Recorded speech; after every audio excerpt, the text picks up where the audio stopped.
Après le lancement des activités du camp éducatif environnemental, les 19 meilleurs élèves au CEP 2025 de l'arrondissement de Glodjibé se sont retrouvés ce mardi 22 juillet pour la suite des activités à l'école primaire publique de Glodjibé, Yekon. C'est un camp dédié à la gestion et la protection de l'environnement pour les meilleurs élèves, pour qu'ils deviennent les ambassadeurs de l'environnement dans les différentes écoles. Et au cours de ce camp, plusieurs activités se déroulent, donc la gestion du temps, la gestion des déchets, la transformation des déchets, et il y aura une sortie à Agualand pour la découverte des animaux de notre environnement hors de leur environnement habituel. Après cela, on va parler, il y aura des communications sur l'importance des animaux, l'importance des parcs zoologiques dans le monde entier.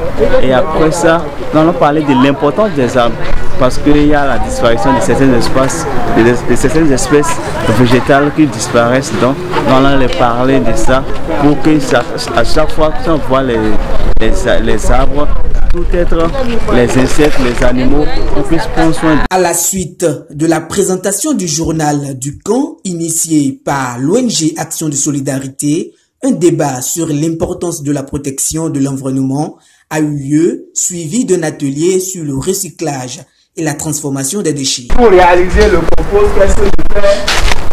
Je vais arranger, d'accord? Pourquoi je veux utiliser la boue? Parce que je vois la maison, tout le monde a déjà la maison. Donc, voilà.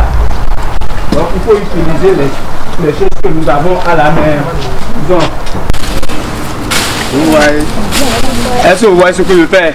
Oui. Hein? Oui. On vous a dit que si les déchets sont longs ou bien gros là, que ça ne se décompose pas rapidement. Alors qu'est-ce qu'on va faire? Nous allons découper en petits morceaux ces déchets là.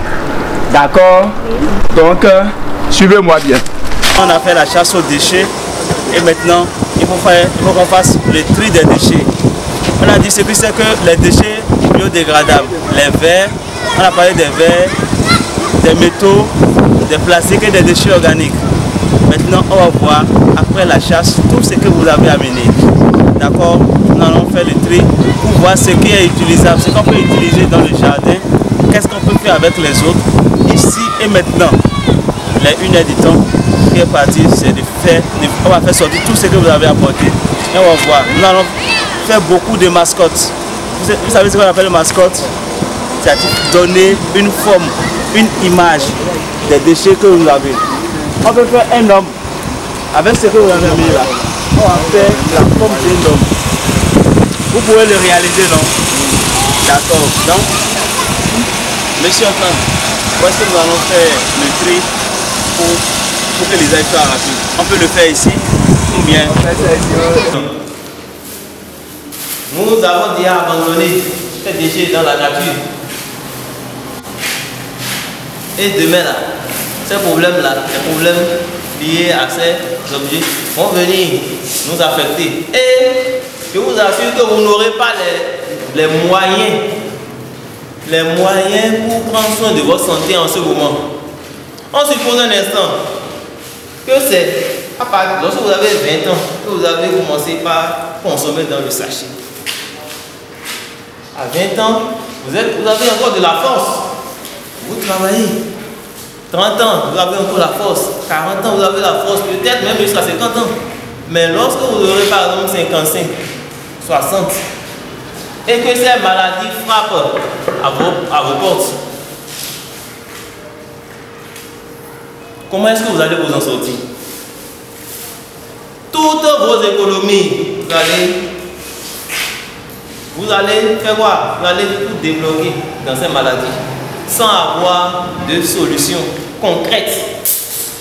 Vous voyez les maladies auxquelles nous faisons face aujourd'hui. On parle des maladies pas possibles. On n'arrive même pas à savoir. Même les docteurs ne savent même pas l'origine exacte de ces maladies. Nous venons de dire que le menu équilibré est un menu qui nous apporte tous les nutriments dont nous avons besoin.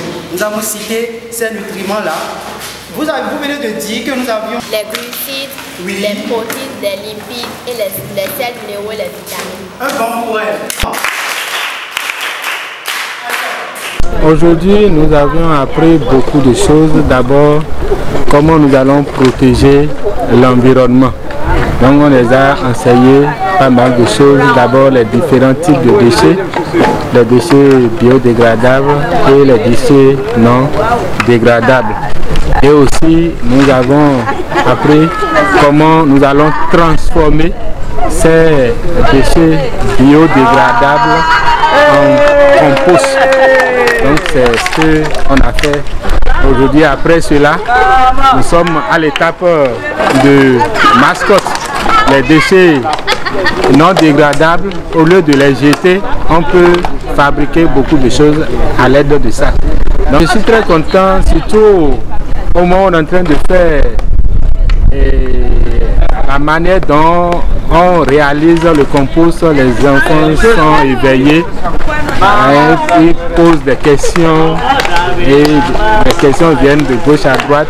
Même aussi au moment où on a fait la chasse aux déchets, ils sont rentrés dans la ville de Glodjibé pour trier beaucoup de déchets.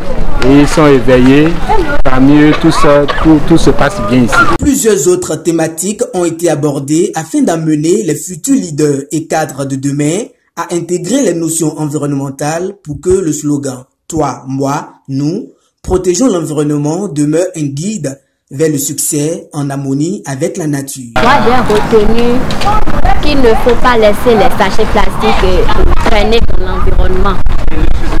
Et désormais, quand je verrai un sachet plastique à terre, je ferai tout possible pour le mettre dans la poubelle. Moi, ce que j'ai retenu, c'est que les sachets plastiques sont dangereux pour l'environnement. Ils constituent un véritable danger pour l'environnement, ainsi que tous les déchets non dégradables qui sont dans l'environnement.